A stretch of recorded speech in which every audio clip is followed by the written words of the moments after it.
A ver, por aquí me están saliendo. Agregar.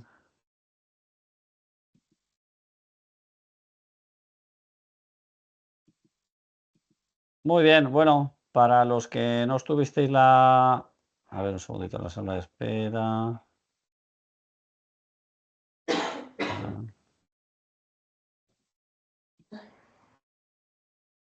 Admitir. Vale. La grabación.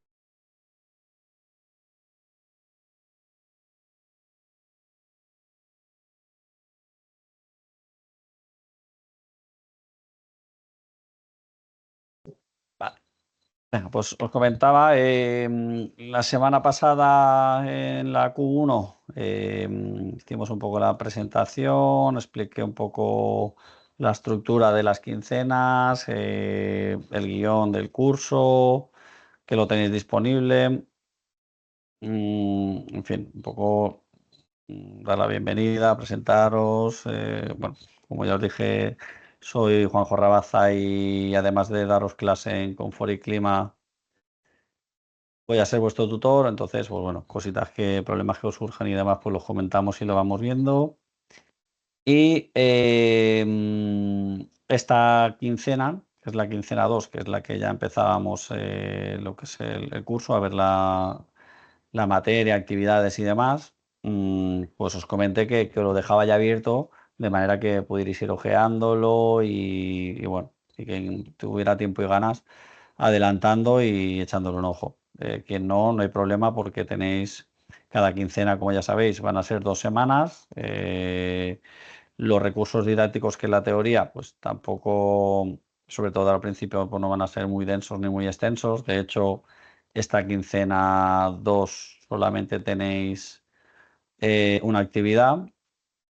O sea que, bueno, no. A ver, un segundito que aquí tengo esto puesto. Un segundín. Así me dejo quitar perfil. Y así lo vemos todos igual. Vale, bueno, pues al inicio del curso ya sabéis, tenéis aquí la bienvenida, la guía didáctica. Aquí alguien me comentó que no podía acceder a los vídeos de apoyo. Bueno, creo que lo reduje para que cuando lo abráis, pinchándole sobre cada línea, sobre cada texto, en principio ya sí que te llevaba y si no, lo copiáis y lo pegáis. ¿Alguien ha tenido problemas para abrir o alguien ha intentado abrir estos vídeos Sí, Vale, hola, ya has podido hola, abrirlos, sí, yo, ¿no? yo los he abierto y tenía una pregunta sobre ello. Te envía una página con varios vídeos, pero bueno, Sí. hay varios apartados. No sé si nos recomiendas verlos todo o solo los 7 vídeos que Claro, hay al no. principio.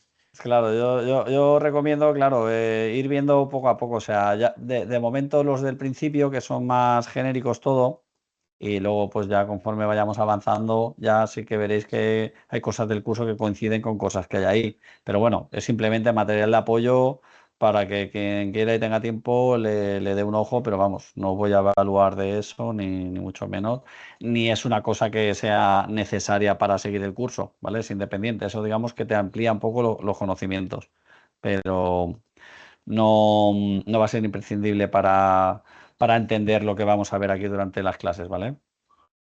Vale, gracias. Vale, entonces os dije, quincena 2, tenemos un foro donde podemos participar. Pues lo dicho, si tenéis dudas sobre la quincena, ¿vale? En cuanto a tareas o teoría. ¿Alguien tiene el micro abierto? Porfa, si puede echarle un ojo. Entonces, pues estos foros de cada quincena es para que comentéis cosas de teoría o de actividades y entre vosotros mismos os las resolváis o yo también interviniendo. Y luego el de la quincena 1, que es el de la presentación, pues para que ahí pongáis dudas genéricas del curso, ¿vale?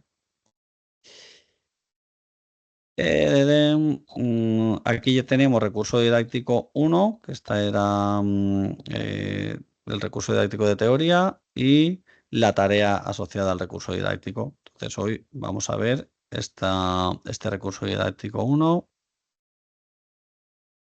Como veis no es demasiado extenso. Un segundito, lo compartiré.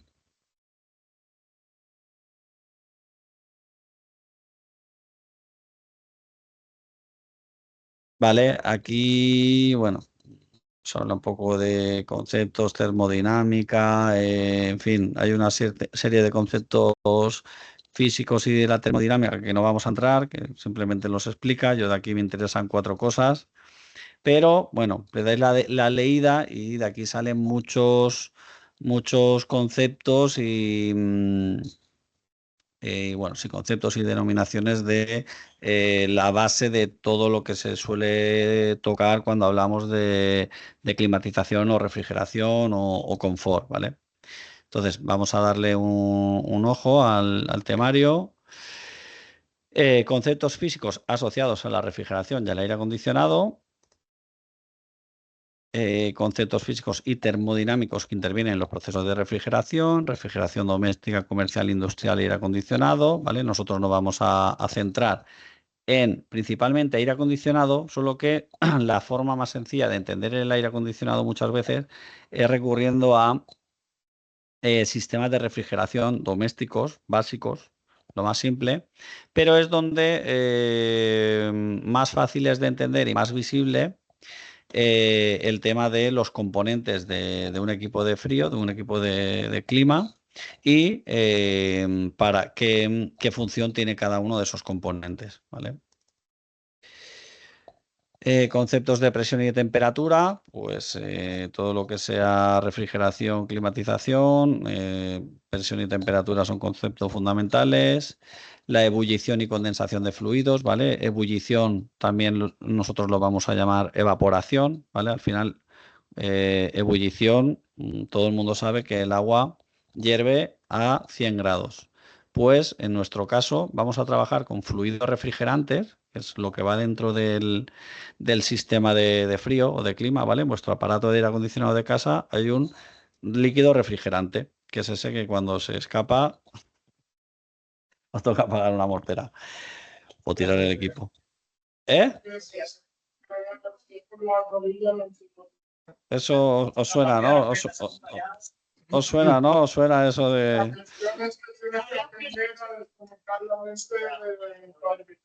No se os oye muy bien. No sé si es que no sé si estáis hablando todos a la vez. A ver, ¿quién hablaba? Que no he oído mucho. No. Habláis todos a la vez.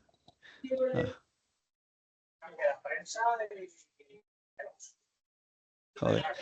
Os oigo muy mal. ¿A alguien les oye bien? Va.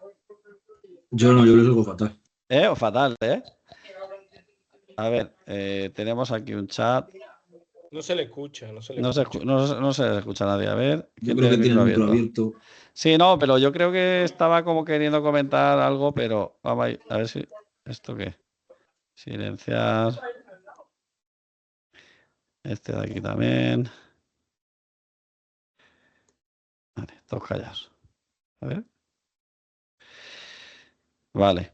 A ver, creo que por aquí hay como una mano o algo así para cuando, ¿ves? Participar. Le dais a la mano y entonces yo cojo y si me doy cuenta os abro el micro.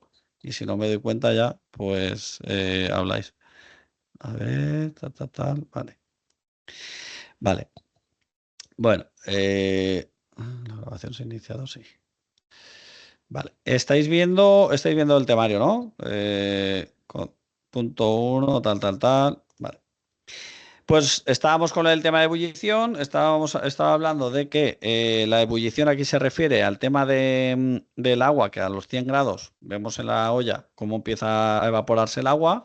Pues nosotros vamos a trabajar con líquidos refrigerantes, ¿vale? Los que van por dentro, los de los 100 pavos cuando se va el aire acondicionado de casa, o pues ese líquido refrigerante que lleváis vosotros por dentro de vuestro sistema también evapora, también hierve, ebulle, pero a unas temperaturas muy bajas. Entonces, ese es uno de los kits de la cuestión de cómo nosotros producimos frío, ¿vale? Porque utilizamos unos líquidos refrigerantes que evaporan a temperaturas muy bajas, ¿vale? Entonces, eso en este documento lo explica.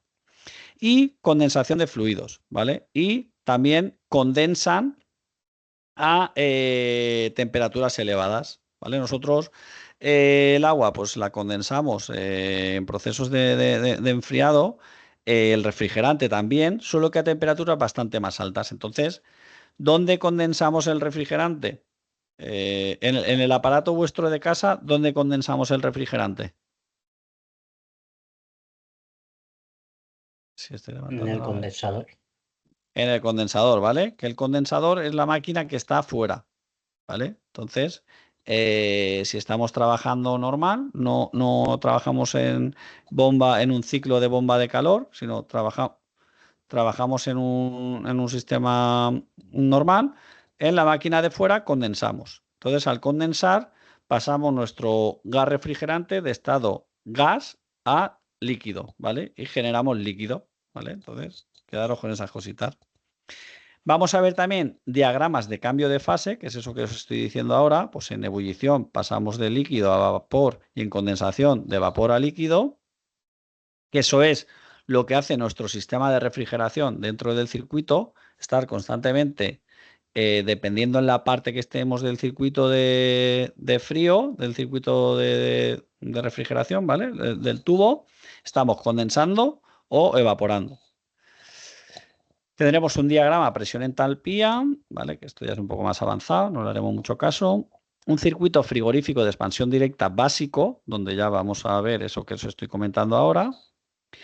Diagrama presión-entalpía, lo vamos a ver muy por encima, pero bueno, el concepto de entalpía es muy utilizado en refrigeración y climatización, entonces que sepáis lo que es y más o menos, pero no vamos a hacer, esto se utiliza pues para hacer cálculos de balances de energías, bueno, problemas no complejos, porque tampoco son muy complejos, pero sí de un estudio más a fondo, un análisis de nuestro sistema de refrigeración. Pues nosotros esto lo veremos más adelante y de una forma muy sencilla.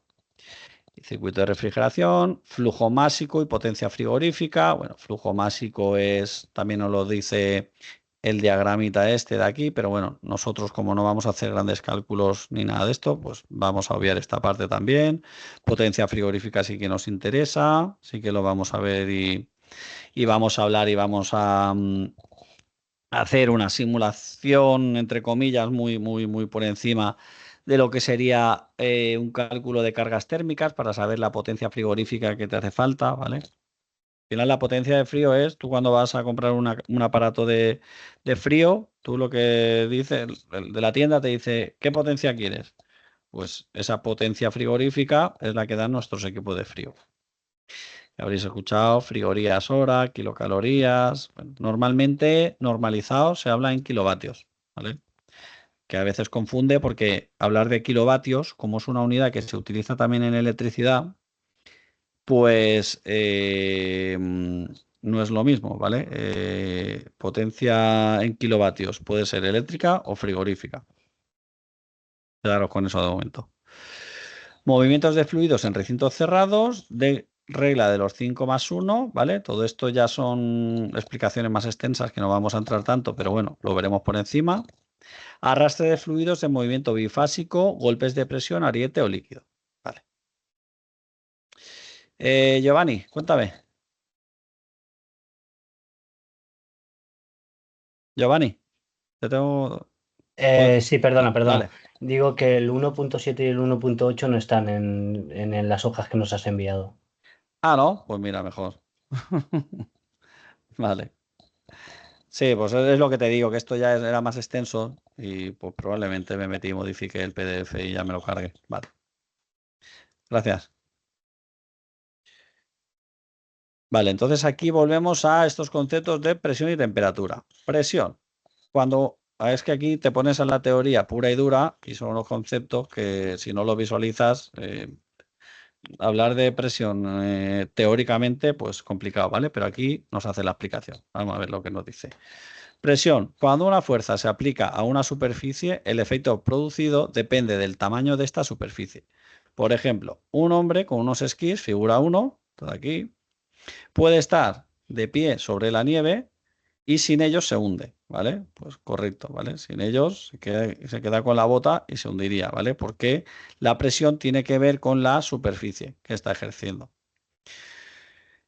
Esto quiere decir que los esquís distribuyen el peso del hombre sobre su gran superficie de tal forma que su peso por unidad de superficie de la nieve es menor, ¿vale? Las unidades de presión es una fuerza por unidad de superficie. Pues aquí lo que nos está queriendo decir es esa relación, ¿vale? No volváis locos, eso ya está, una persona esquiando. La presión definida como la relación entre la fuerza ejercida en una superficie determinada se puede medir en diferentes unidades dependiendo del propósito de la medida.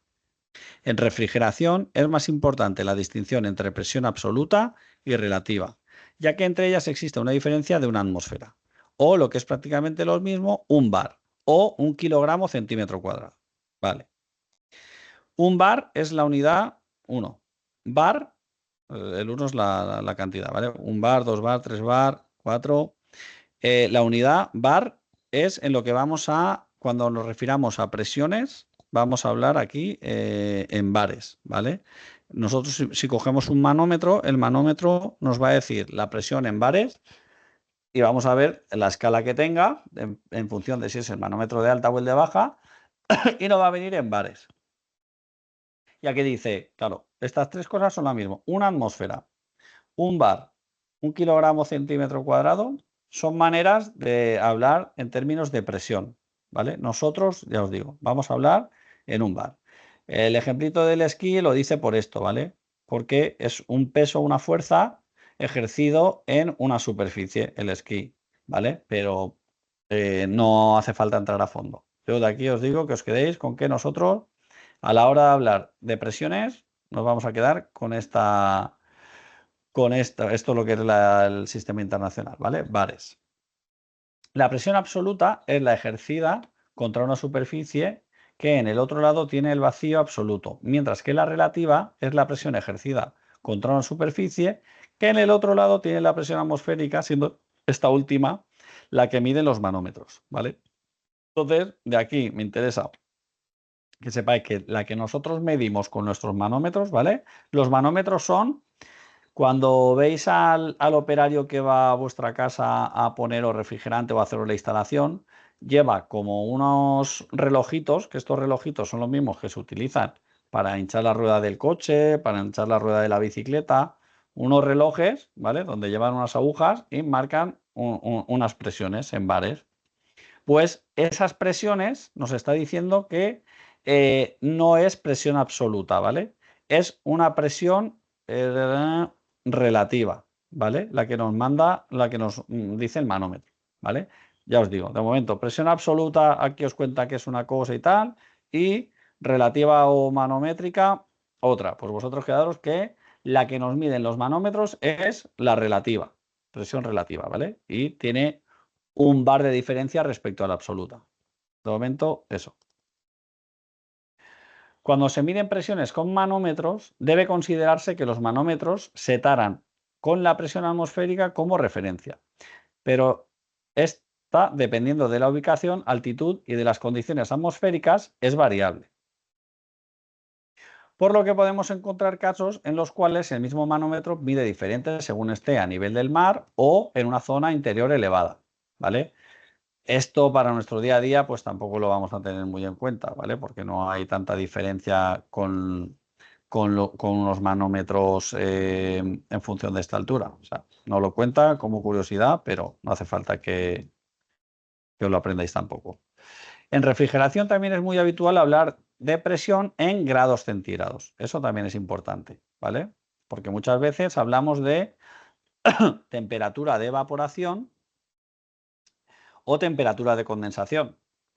O podemos hablar de presión de condensación o presión de evaporación.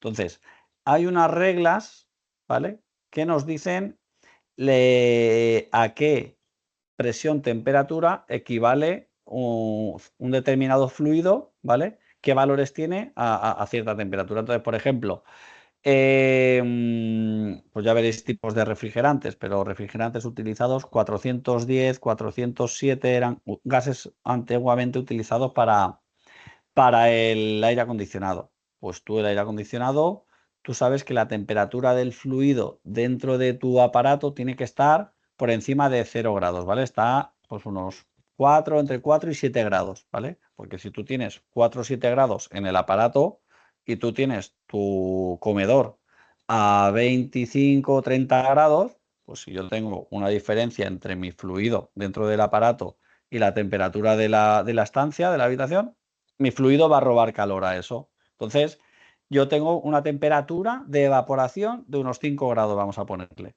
Pues a esos 5 grados le corresponde una presión X en función del refrigerante que sea. Eso hay tablas ahora aquí más adelante, pero simplemente que sepáis que hay una equivalencia directa, una relación directa entre presión-temperatura. Para un mismo fluido, a una presión le corresponde una temperatura. Y conforme aumenta, aumenta de igual manera la temperatura o disminuye, ¿vale? Y eso hay unas escalas que te lo dan para cada refrigerante. ¿Vale? Entonces, importante saber que en refrigeración, cuando hablamos de presión, también lo podemos hacer en términos de temperatura en grados centígrados. En este caso, siempre nos referiremos a la temperatura de saturación, la cual, al ir asociada a una presión, nos permite hablar de temperaturas y presiones indistintamente. No se debe olvidar que esto solo es válido cuando estamos hablando de vapor saturado o líquido en ebullición. ¿Vale? Todo esto que lo lees y te quedas igual, lo mismo. Una leída, pues que te suene algo y esto lo iremos viendo durante el curso, ¿vale? Vapor saturado, ebullición, que ya os he dicho la evaporación. Vapor saturado, pues ya lo iremos viendo, pero es cuando el vapor ya no admite más líquidos, es un vapor que ya tiene un porcentaje de líquido elevado, entonces es un vapor saturado. Calor y temperatura. La cantidad de calor contenida en un cuerpo nos da idea de la energía térmica acumulada en su interior. La temperatura es una indicación de la calidad de energía térmica. Dependiendo del objetivo de dicha energía, va a ser más valiosa una cantidad de calor a una temperatura que a otra. Por ejemplo, en refrigeración, cuanto más baja sea la temperatura, más valiosa va a ser la energía acumulada en el cuerpo a baja temperatura. Sin embargo, en calefacción, cuanto mayor sea la temperatura del cuerpo, mayor será su valor.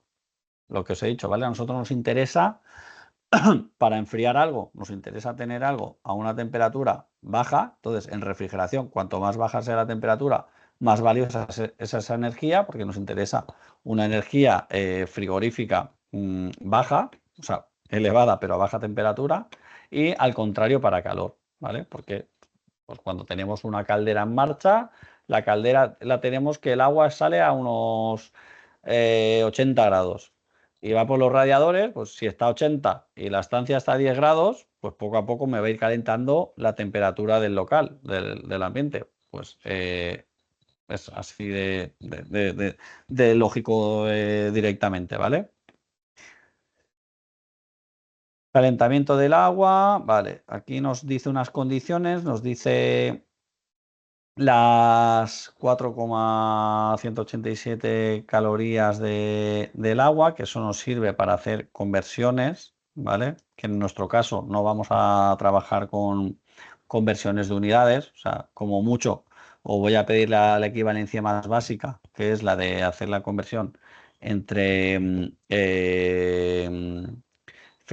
kilocalorías y kilovatio, ¿vale? Ya veremos que es una conversión, un cálculo muy rápido, muy directo. Bueno, lo veremos más adelante. Y aquí nos habla de el calor específico, nos indica la cantidad de calor que a presión constante se necesita para aumentar la temperatura de una sustancia 1 grado. ¿Vale? Ese es el calor específico.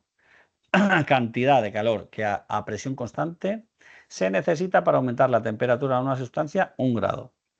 Es una propiedad de cada sustancia, o sea, cada sustancia necesitará una cantidad de energía, aportar una cantidad de energía para subirle ese grado. Entonces nos dice, es una propiedad de cada sustancia y, por ejemplo, para el agua vale una kilocaloría, ¿vale? Para 1 kilogramo subirle 1 grado centígrado, ¿vale? O sea que para el agua gastamos 1 kilocaloría por cada kilogramo y le subimos 1 grado centígrado. Pero, por ejemplo, para el hierro, entonces, este es su valor de CE, de calor específico del agua, 1. Para el hierro es de 0,114 kilocalorías por cada kilogramo por cada grado centígrado. Y para el aire de 0,24 kilocalorías por cada kilo por cada gramo. O sea, por cada grado centígrado.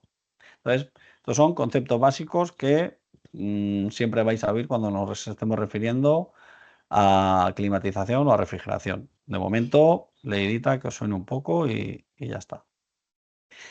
Relacionado con el calor específico y la densidad de un cuerpo se encuentra la capacidad de acumulación térmica volumétrica, indicando la capacidad de calor acumulada en un volumen fijo de una sustancia. Este valor es importante en bombas de calor geotérmicas donde se extrae o disipa calor en el subsuelo.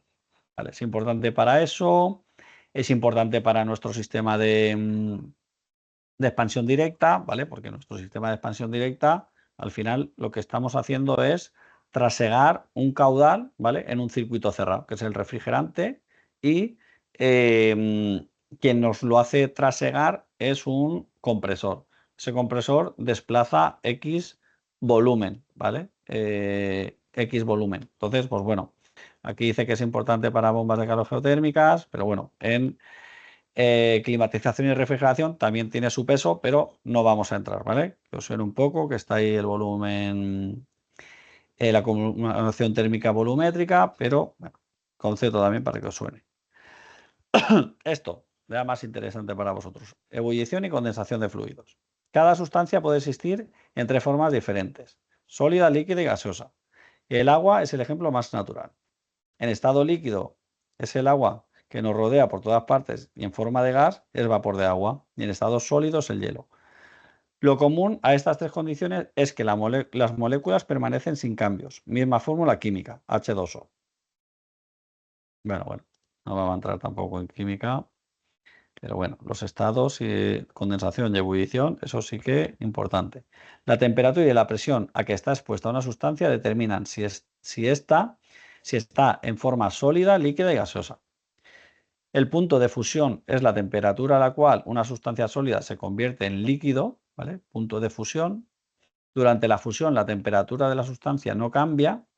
Todo el calor aplicado se emplea en cambiar a la sustancia de sólida a líquida, ¿vale? O sea, durante la fusión, hasta que no se hace, lo pasamos de sólido a líquido, estamos aplicándole una energía, que es una energía que aplicamos para que se produzca el cambio de fase. Pero no ha cambiado todavía. Entonces, todo el calor aplicado se emplea en cambiar la sustancia de sólida a líquida. Solo cuando la sustancia se ha fundido, si se aplica un calor adicional, su temperatura se elevará de nuevo. O sea que hay veces que gastamos energía, pero no necesariamente es que yo aplique calor a un cuerpo significa que vaya a subir la temperatura. No, a lo mejor le estoy aplicando calor y lo que está pasando es que le estoy forzando a cambiar de estado, ¿vale? Cuando yo paso de líquido a gas, meto calor, pero llega un punto que ya tiene una temperatura que ya lo que estoy haciendo es evaporarla, pero ya no le estoy metiendo más calor a esa sustancia. O cuando la estoy fundiendo o pasándola de hielo, de sólido a líquido, la estoy fundiendo durante un tiempo, no sube su temperatura hasta que se genera el líquido y ya ese líquido sí que le caliento, ¿vale? Entonces vamos a hablar de dos tipos de calor: calor sensible y calor latente. Eso vendrá ahora, ¿vale? Pero son conceptos. Entonces, solo cuando la sustancia se ha fundido, si se aplica un calor adicional, su temperatura se elevará de nuevo, ¿vale? O sea, yo he gastado una energía en que se funda. No le sube la temperatura, en que se funda. Una vez se ha fundido y es líquido, ya ese líquido, si sigo metiendo la energía, ya sí que lo caliento, ¿vale? Sustancias diferentes tienen distintos puntos de fusión. El agua funde a 0 grados y el chocolate se funde a 26, ¿vale? Se funde. O sea, yo tengo un bloque de hielo que está por debajo de 0 grados y le voy aplicando calor. Y entonces yo de un bloque de hielo que lo tengo a -10, le empiezo a aplicar calor y lo voy subiendo su temperatura. Pero llega un punto que está en 0 grados, pero está en estado sólido y le tengo que seguir aplicando energía para que se transforme en líquido. No estoy subiendo temperatura, solamente le estoy haciendo el cambio de estado de hielo, de sólido a líquido. Entonces, una vez ya se crea el líquido, ya yo sigo calentando y sí que a ese líquido le subo la temperatura, ¿vale? Entonces hay ese calor que estoy utilizando para el cambio de fase, ahora lo veremos más adelante, se llama calor latente o oculto. Y luego ya está el calor sensible, que es el que sí que afecta a esa subida-bajada de temperatura, ¿vale? Entonces tenemos calor latente para el cambio de fase, sensible para subir la temperatura, ¿vale? Esos conceptos vendrán ahora un poquito más para adelante, pero es por lo que hace esta aplicación. El calor de fusión es la cantidad de calor por unidad de masa que se aplica a la sustancia durante el proceso de fusión. ¿Vale? Calor de fusión, pues durante el proceso de fusión, de pasar de sólido a líquido.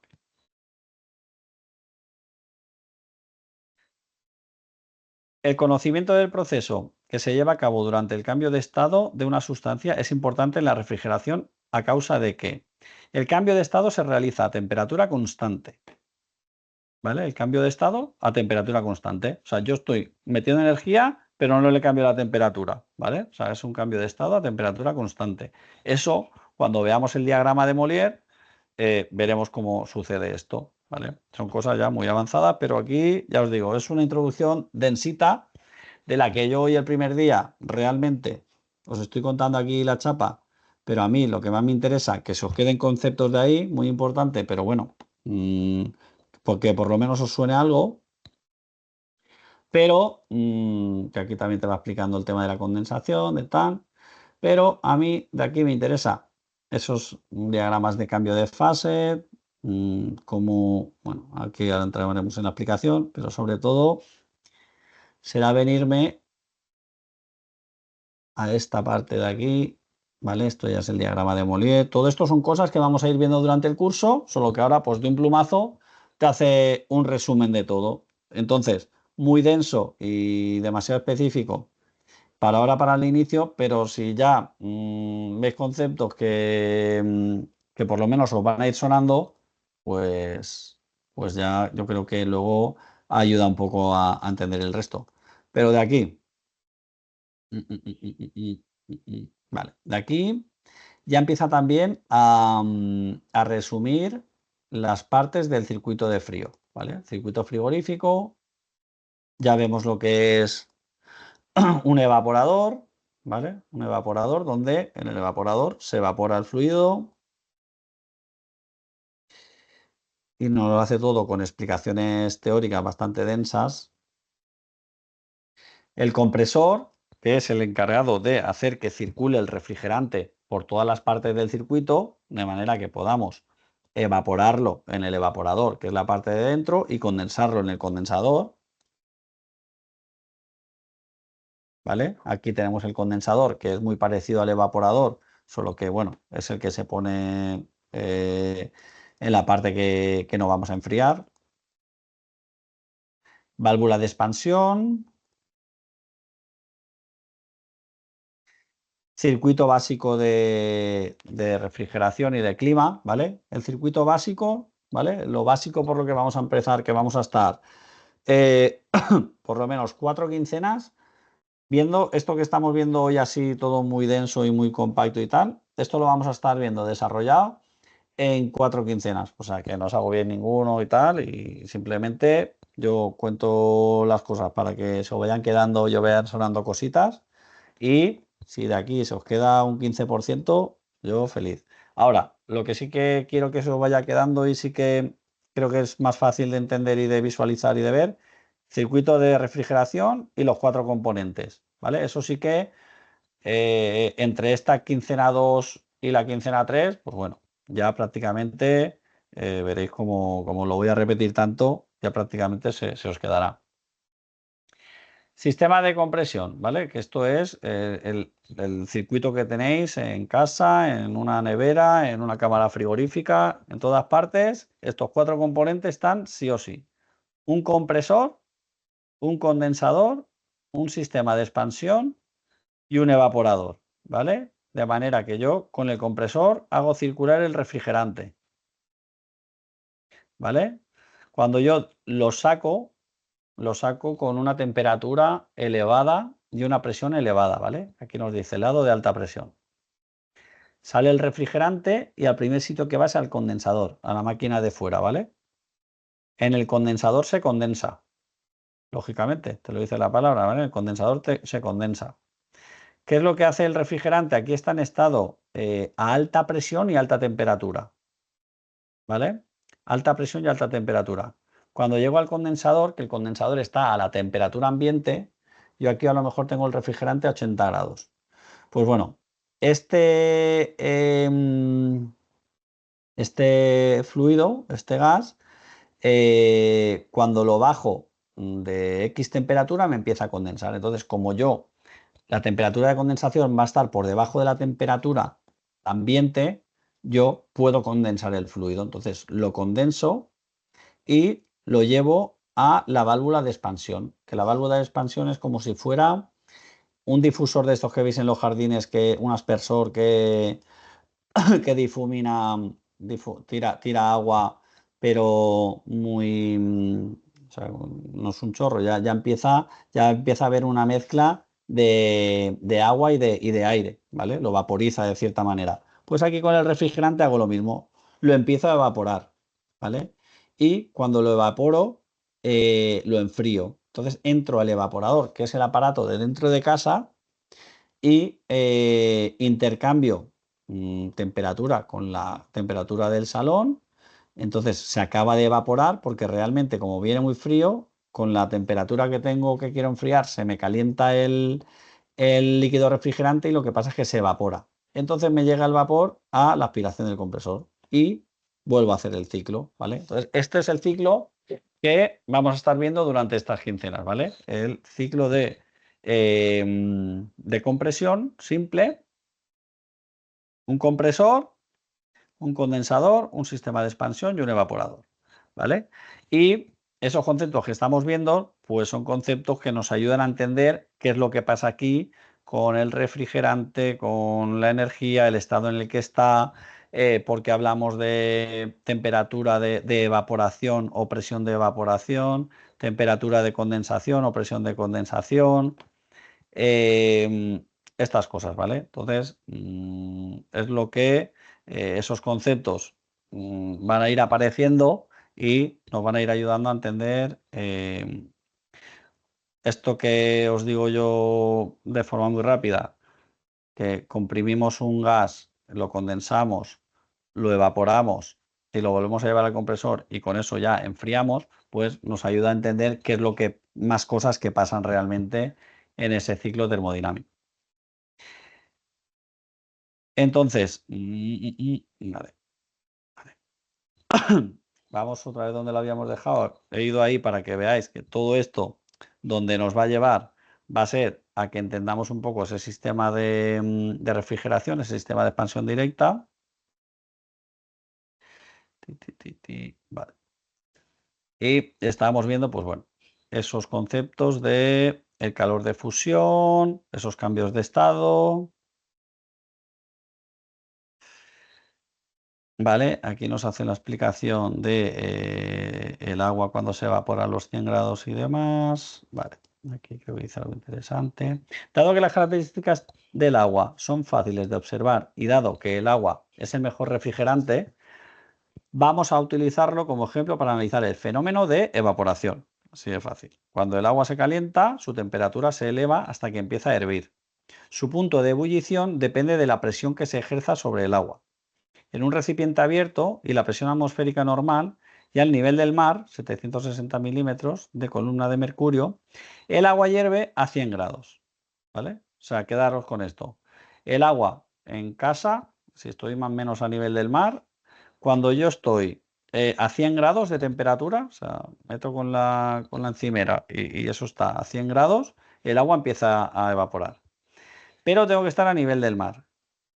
Si estoy más alto, la presión, cuanta más altura esté, menos presión tengo. Entonces, cuanto menor sea la presión, su temperatura de evaporación va a caer, ¿vale? Entonces me dice, si la presión desciende por debajo de la presión atmosférica, o sea, estoy más alto o estoy en un circuito cerrado y estoy jugando con esos circuitos cerrados, sobrepresionándole o haciéndole vacío, el punto de ebullición será más bajo que 100. Por ejemplo, a una presión de 531 milímetros de de columna de mercurio, ¿vale? El HG este es columna de mercurio, equivalente, y nos dice esos 531 milímetros, ¿vale? Vosotros sabéis que cuanto más alto estás sobre el nivel del mar, la presión disminuye. O sea, el ejemplo de que los que estamos a nivel del mar nos cae toda la presión de la atmósfera, por eso tenemos una atmósfera de presión, que también los 760 milímetros de columna de mercurio equivalen a una atmósfera, ¿vale? Pues que equivalen a un bar. Pues si yo estoy a nivel del mar, yo tengo toda la presión atmosférica cayendo sobre mí. Ahora, conforme yo subo, esa presión se reduce, esa presión, entonces va bajando. Entonces me dice que yo, si estoy a 3000 metros por encima del nivel del mar, tengo una presión, o sea, la atmósfera está ejerciendo sobre mí una presión de 531 milímetros de columna de mercurio. Y me está diciendo que si yo ahí me pongo a hervir agua, en vez de hervir a 100 grados, va a hervir a 89 grados. Pues eso es lo que sucede con nuestro refrigerante. Nuestro refrigerante tiene unas propiedades y lo forzamos con los componentes que tenemos dentro del circuito de compresión a que le pasen estas cosas, a que evapore o condense entre, por un lado, las propiedades internas que tiene, ¿vale? Ese valor de CE que hemos dicho antes, y conforme esté yo presurizando, despresurizando el circuito, ¿vale? Los niveles de presión que tenga, voy a ser capaz de condensarlo y evaporarlo a unas condiciones que a mí me interesen, ¿vale? Entonces, de aquí lo que me interesa es que os quedéis con esto, ¿vale? Esto se llega a entender, lo de que el agua al nivel del mar con una presión de 760 milímetros hierve a 100 grados y cuanto más alto estoy, yo estoy en una montaña a 3000 metros, me pongo a encender y estoy a 100 grados y el agua ya lleva un rato hirviendo, hierve a 89. Más o menos, ¿se entiende? Sí, sí. ¿Vale? Este símil nos vale para lo que os digo, ¿vale? Esto lo explica para el tema del agua, que es muy visible y todo el mundo sabe que el agua evapora a 100 grados, pues nuestros refrigerantes pueden tener temperatura de evaporación que a mí me interesen. Yo lo puedo poner a evaporar pues en una cámara de congelado, puedo poner mi fluido refrigerante que evapore a menos 28. En una cámara de frescos puedo poner mi refrigerante en el evaporador que evapore a menos 10. En un equipo de aire acondicionado lo puedo poner que evapore a 2, 5 grados. 2 o 5 grados, ¿vale? Entonces, yo puedo forzar estas condiciones. No me tengo que ir a una montaña para cambiarlo. Dentro de mi circuito le voy a forzar unas condiciones para que trabajar con unas temperaturas de evaporación y unas temperaturas de condensación. Eso es lo que me interesa hasta ahí, con el ejemplito este del agua. Y ahora ya nos habla, en un recipiente cerrado, el punto de ebullición es determinado por la presión del vapor. Si la presión es superior a una atmósfera, el punto de ebullición será mayor de 100 grados.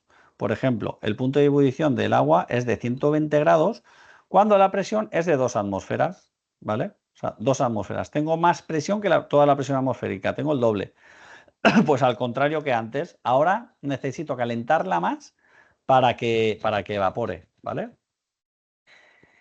Y 183 grados cuando la presión es de 10 atmósferas. Más presión todavía, más temperatura me hace falta para evaporar mi agua. Entonces, claro, yo dentro de un recipiente cerrado sí que puedo jugar con las condiciones de presión-temperatura, que es lo que hacemos en nuestro sistema. Este principio se usa en las ollas a presión para cocinar los alimentos en menos tiempo a temperaturas más elevadas. El calor de evaporación o calor latente de evaporación es la cantidad de energía suministrada para evaporar un líquido a su temperatura de ebullición.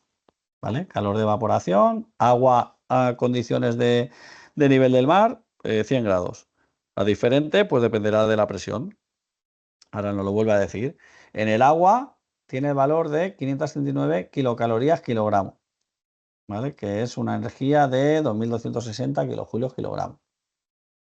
Esa es la energía que hace falta para 1 kilo en condiciones normales para calentar 1 kilo de agua. Para poner a hervir 1 kilo de agua. Condensación es el paso del estado de vapor a líquido de una sustancia, precipitación. Si para evaporar la sustancia hay que aportar el calor latente de evaporación, para que pueda condensar hay que eliminar este mismo calor de la sustancia. Sin embargo, normalmente no se habla de calor latente de condensación. La presión, al igual que determinaba la temperatura de ebullición, también determina la temperatura a la cual la condensación se realiza, ¿vale? Entonces, con la presión somos capaces de variar ese punto de ebullición y ese punto de condensación, ¿vale? Entonces aquí nos hace un diagrama con cambios de fase y temperatura entalpía. Entalpía es una unidad de energía, ¿vale? Cuanto mayor es mayor energía, menor energía. Entonces nos habla de que si realizamos un ensayo calentando agua del grifo hasta que hierve y se evapora, si realizamos registro de temperatura y tiempos de calentamiento, encontraremos una gráfica como esta.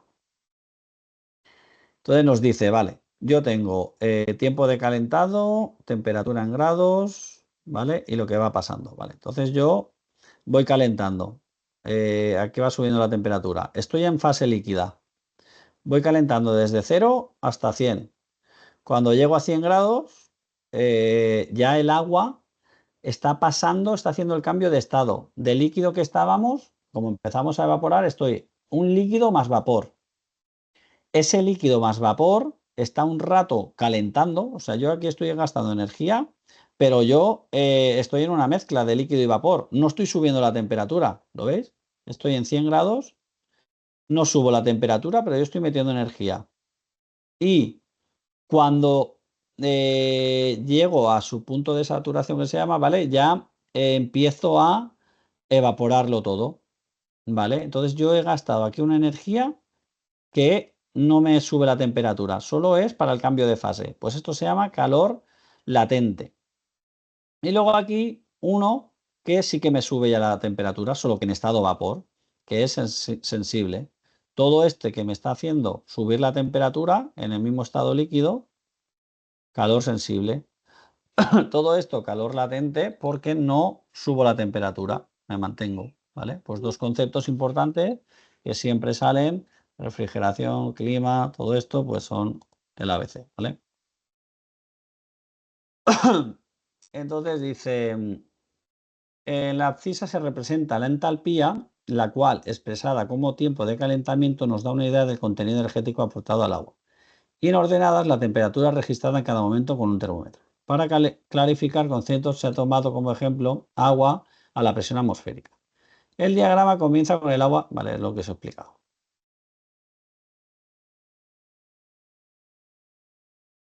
Y bueno, aquí habla de cantidades de energía que ha sido necesario aportar. Pues aquí dice, el diagrama comienza con agua líquida a 0 grados. De aquí que la entalpía del agua sea también 0 kilocalorías kilogramo, ¿vale? A 0 grados el agua no tiene energía. La aplicación de calor sensible produce un cambio de A a B, sensible, ¿vale? Estoy subiendo la temperatura, sensible. Subimos hasta los 100 grados. ¿Dónde me queda? El diagrama comienza con agua líquida tal. La aplicación de calor sensible produce un cambio de A a B, temperatura de ebullición del agua, también conocido como punto de burbuja. Al ir aportando el calor, el agua va aumentando su temperatura. La diferencia entre A y B es que la temperatura alcanza 100 grados. Ha sido necesario aportar 100 kilocalorías por cada kilogramo de agua. Por tanto, el contenido de calor o calor total, que es igual a la entalpía, es de 100 kilocalorías kilogramo a 100 grados, ¿vale? Que lo hemos llevado, le hemos aportado, hemos gastado una energía de 100 kilocalorías que ahora la tiene el agua a 100 grados, que es igual a 418,7 julios kilogramo, ¿vale? Simplemente es una conversión de esto a esto. La línea BC corresponde al calor latente o calor de evaporación, que es el calor que se necesita para transformar 1 kilogramo de agua, punto B, en vapor saturado seco, ¿vale? Para evaporar el agua se necesitan 539 kilocalorías kilogramo, ¿vale? Esta cantidad la estamos gastando en energía de calor sensible, calor latente, que no subimos la temperatura, y es solamente para el cambio de estado. De agua, siendo ahora la entalpía de 639, pues los 539 que teníamos más los 100 de llegar a los 100 grados, tal, la suma. Es importante resaltar que no se produce incremento de temperatura entre los puntos B y C, manteniéndose constante igual a los 100. Si se aplica más calor a un vapor saturado, el resultado será vapor recalentado. O sea, yo lo que estoy haciendo aquí es recalentando, esto ya es vapor. Yo aquí ya estoy con agua en estado de vapor, pero es vapor y le estoy subiendo la temperatura. Lo que estoy haciendo es recalentarlo. Concepto importantísimo en clima y refrigeración. Yo aquí gasto energía para que cambie de fase. Ya es vapor, lo sigo calentando. Todo lo que lo caliente es un vapor que lo estoy recalentando. Le estoy subiendo a su temperatura en estado de vapor. Quedaros con eso. Vale. Y entonces nos dice, vale, aplica más calor a un vapor saturado, el resultado será vapor recalentado. El calor aplicado se emplea en aumentar la temperatura del vapor, hablándose en este caso de recalentamiento. La línea CD muestra el efecto de aplicación de calor sensible al vapor, es decir, recalentamiento. El calor específico del vapor del agua es 0,45 kilocaloría kilogramo, 1,88 kilojuilio kilogramo. En el ejemplo se muestra una elevación de temperatura en el vapor de 20 grados y por tanto el calor aplicado es de 9 kilocalorías kilogramo, 20% tal. Al igual que antes, la entalpía o calor total aumenta alcanzando el valor de 648 como resultado de la suma de las dos, ¿vale? Entonces, en este punto es toda esa energía la que le hemos metido para llevarlo hasta ahí, ¿vale? Toda esa que nos va sumando. Es muy interesante repetir este ensayo a distintas presiones de trabajo, ¿vale? Porque aquí, ¿a qué presión lo estamos haciendo? A la presión atmosférica. Nos hierve a los 100 grados, bueno, a los 100 grados lo metemos en su punto de tal, seguimos metiendo energía y ya lo evaporamos. Pero esto, si lo hacemos a diferentes presiones, pues esas temperaturas variarán, ¿vale? Esa temperatura para conseguir la evaporación. Entonces, eso dice, es interesante repetir este ensayo a distintas presiones de trabajo y representar los tiempos de calentamiento de forma análoga en el mismo diagrama. De esta forma obtenemos la figura XX, donde vemos un desplazamiento de las mesetas del cambio de estado de ebullición, así como un cambio en los puntos donde comienza la ebullición, puntos de burbuja, al igual donde desaparece la última gota de líquido, o bien donde si partiésemos de vapor recalentado y la fuésemos retirando calor, se produciría la primera gota de condensación, ¿vale? Entonces, con esos ensayos se hacen las tablas de equivalencias de presión-temperatura. Pues yo a esta presión lo caliento y veo a ver cuándo lo tengo en ebullición. A tanto, pues ya sé que a esa presión le corresponde esta temperatura de evaporación. Y así con todo, y así lo simulan también con los gases refrigerantes. Como ya se ha indicado, la relación temperatura-entalpía es independiente de la presión. Sin embargo, para poder mostrar las características temperatura-entalpía en cualquier medio que se utilice, hay que construir diagramas para todas las presiones posibles. Esto, como se comprende, es muy poco práctico y, por tanto, se utiliza un diagrama presiones-entalpía en vez de temperatura-entalpía. Este diagrama presión-entalpía se obtiene de la siguiente manera, que es este diagrama de aquí, que esto también es la madre del cordero, y dedicaremos prácticamente una quincena entera a verlo. Pero ahora pues ya me va a ir entrelazando cosas para que luego cuando lleguemos la semana que viene, que vamos a estar viendo ya más los 4 componentes básicos y tal, pues ya hay algo que ya os va a sonar de cuando os hable de temperatura de ebullición, calor latente, calor sensible, condensación, ¿vale? Entonces, de momento, va a ser el primer día, yo creo que ya vais bien, de chapa. Y lo que os digo, ¿hay alguien despierto? Ninguno. Aquí estamos. Todos muertos. A mí me ha ayudado bastante, la verdad. Viendo el fútbol, ¿no? No, estamos por aquí. Mucha tela, el primer día mucha tela. Mucha tela, pero que ya os digo, que es la teoría del sector este, que es un poco para que os suenen conceptos y cosillas y tal. Y lo veo ahora es un poco introductorio y eso, pero no os calentéis la cabeza y tal. Y simplemente yo os pediría que por lo menos una leída le deis y así medio despacito. Y yo entre hoy esta clase y la que viene lo explico, que ahí vienen un poco conocimientos base para lo demás, que tampoco vamos a entrar mucho en detalle en ellos, pero sí que es bueno que por lo menos os suenen cositas para luego poder entender lo que pasa dentro del circuito frigorífico, ¿vale? Vale. Pues eso. José, una pregunta. Sí. ¿Las actividades las hacemos ya o no? Sí. Ya las hacemos. Sí. Ya os digo, esta semana solo hay una actividad. Os pongo ahí que me pongáis ahí para que sea un poquito más de desarrollo, pero bueno, que tampoco os pido mucho. Y ya está. ¿Y hay que mandarla en PDF o cómo? Eso, o si lo quieres escribir y le haces una foto y me lo mandas, una foto y me lo mandas. Y si quieres hacer un Word. Y si quieres hacer un PDF, pues PDF. Vale, perfecto. Lo subes ahí. ¿Hasta qué fecha tenemos? Esta os doy es toda esta semana, la semana que viene y la otra. Normalmente yo para las actividades doy las 2 semanas de la quincena más una adicional. Menos menos la que ya vamos a práctica y exámenes, que es así que me gusta que se acabe justo cuando acaba la quincena. Vale.